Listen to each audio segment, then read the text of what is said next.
उम्मीद है आप सभी लोग मस्त होंगे। तो ये चीज़ें तो लगभग आप सभी लोगों को पता होगी कि जो ये हमारा शरीर है इसमें जो है ना क्या 7 चक्र होते हैं। एग्जैक्टली जो है ना क्या वो हमारे शरीर में नहीं होते, क्योंकि मैं कई बार बोल चुका हूँ कि जो हमारे जो शरीर को ना चीर फाड़ करके देख लिया साइंटिस्ट वगैरह ने, लेकिन फिर भी ना उन्हें कोई 7 चक्रों जैसी कुछ भी चीज़ देखने को मिली नहीं हमारी इस बॉडी में। ठीक है, लेकिन ये 7 चक्र होते हैं, ये होते हैं हमारी आत्मा में, ये होते हैं हमारे सूक्ष्म शरीर में। ठीक है, तो क्या होता है कि जैसे ये जो 7 चक्र होते हैं आप सबको पता होगा कि इसके जो है ना कि सबके अलग अलग फंक्शन होते हैं। हर चक्र की अपनी अलग अलग पावर्स होती है। ठीक है, और नॉर्मली ना इन चक्र के बहुत सारे फायदे भी होते हैं और नुकसान भी होते हैं। नुकसान आपको कब देखने को मिलते हैं? जब वो चक्र है वो पूरी तरीके से ब्लॉक हो चुका होता है। ठीक है, अगर थोड़े बहुत ब्लॉकेज है तो चलो कुछ दिक्कत की बात होती है नहीं, क्योंकि जो ये हमारे जो ऑलरेडी से जो ये 7 चक्र है ना इस पर थोड़ी बहुत ही तो ब्लॉकेज सबके होती ही है, उसमें ज़्यादा बड़ी बात नहीं। लेकिन दिक्कत की बात जब आती है जब कोई चक्र पूरी तरीके से ब्लॉक हो चुका होता है, तो फिर जो है ना कि हमें बहुत ज़्यादा निगेटिव रिजल्ट्स देखने को मिल रहे होते हैं। और इस वीडियो में ना मैं अनहद चक्र, जिसे आप चौथे नंबर का चक्र भी बोल सकते हो, हार्ट चक्र भी बोल सकते हो, इसके ब्लॉक होने का सबसे बड़ा नुकसान शेयर करने जा रहा हूँ, जो कि नॉर्मली आपको देखने को मिलता है जब आपका जो ये अनहद चक्र है ये पूरी तरीके से ब्लॉक हो चुका होता है। और वीडियो के एंड में ना मैं आपको एक सटीक लक्षण भी शेयर करूँगा जिससे आप साफ आइडिया लगा सकते हो कि आपका जो ये अनहद चक्र है ये कम्प्लीटली जो ब्लॉक हो चुका है नहीं। तो देखो इस चक्र का जो है ना सबसे बड़े ब्लॉक होने का मतलब ब्लॉक होने का सबसे बड़ा जो नुकसान है वो है ये कि आपकी जो इच्छा है ना वो फिर पूरी नहीं होती। ठीक है, आप कितना भी कुछ कर लो, कितना भी स्ट्रगल वगैरह कर लो, आपकी इच्छाएं वगैरह ना पूरी नहीं हो सकती अगर आपका ये जो चक्र है वो ब्लॉक है। ठीक है, क्योंकि नॉर्मली क्या होता है कि देखो इच्छा पूर्ति के पीछे का थोड़ा सा वो समझो कि इच्छाएं किस तरीके से पूरी होती है। तो देखो इच्छाएं किस तरीके से पूरी होती है जब हम उन पे काम करते हैं, प्लस जब ये इच्छा है ना वो इस यूनिवर्स तक पहुंचती है। ठीक है, ऐसा नहीं है कि अगर जो है ना कि आप दोनों में से अगर एक भी चीज़ कमजोर है, सपोज करो आपकी है, आपकी इच्छा है यूनिवर्स तक तो पहुंच रही बट आप काम कर नहीं रहे, तो भी आपकी इच्छाएं वगैरह पूरी नहीं हो सकती। ये आप ही हो।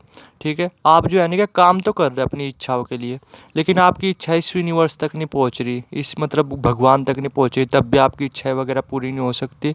तो सेम कुछ ऐसा ही अनंत नाद के केस में होता है, मतलब इस चौथे चक्र के केस में होता है कि ये जब ब्लॉक हो जाता है ना तो आपकी जो इच्छाएं वगैरह है वो इस यूनिवर्स तक पहुंच ही नहीं पाती, भगवान तक पहुंच ही नहीं पाती। तो फिर आप ही बताओ आपकी इच्छाएं किस तरीके से पूरी होगी? मैं ये नहीं बोलता कि आपके जो है ना कि कोई भी इच्छा पूरी नहीं हो सकती, आपकी इच्छाएं पूरी होगी। ठीक है, बट आप देखना नॉर्मली है कि आपको छोटी छोटी इच्छाएं पूरी करने में भी ना बहुत ही स्ट्रगल करना पड़ेगा, बहुत मेहनत करनी पड़ेगी, तब जा कर के आपकी इच्छाएं वगैरह पूरी होगी। ठीक है, और बहुत हद तक आपकी इच्छाएं वगैरह पूरी होगी ही नहीं। ये सबसे बड़ा नुकसान होता है अनहद चक्र के ब्लॉक होने का। ठीक है, जो कि आपको नॉर्मली देखने को मिलता है कि यानी आपकी जो इच्छाएं वगैरह है ना वो पूरी होनी बिल्कुल बंद हो जाती है। आप बहुत ज़्यादा स्ट्रगल करते हो फिर भी आपको कुछ खास रिजल्ट्स देखने को नहीं मिलते। ठीक है, तो ये जो है ना कि मेरे ख्याल से सबसे बड़ा नुकसान है। आप ही बताओ आदमी जो है ना कि किसके लिए काम कर रहा, अपनी इच्छाओं के लिए ही काम कर रहा, और अगर उसकी इच्छाएं पूरी ना हो तो भाई देख लो आप ही सोच करके कि क्या हाल होगा आदमी का।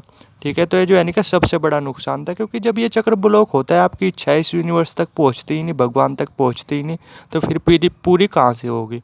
ठीक है, थोड़ा सा लॉजिक वाली बात है।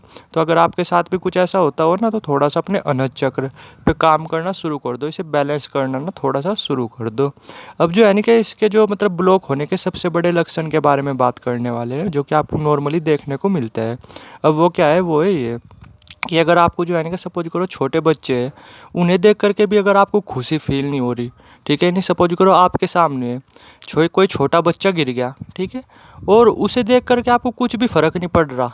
ठीक है, मतलब उसे जो है ना कि उसके बिल्कुल उसे देख करके आपको ना खुशी फील हो रही ना दुख फील हो रहा, कुछ भी चीज़ें उसे देख करके फील नहीं हो रही, तो आप एग्जैक्ट समझ सकते हो कि आपको जो ये अनहद चक्र है ना पूरी तरीके से ब्लॉक हो चुका है, पूरी तरीके से इसकी धज्जियाँ उड़ चुकी है कि अगर आपको छोटे बच्चों को देख करके भी खुशी फील नहीं हो रही।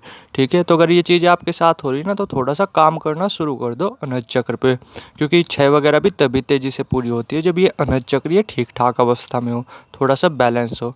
तो थोड़ा सा ना मेरे ख्याल से समझ गए होगे कि मैं क्या कहना चाहता हूँ। ठीक है।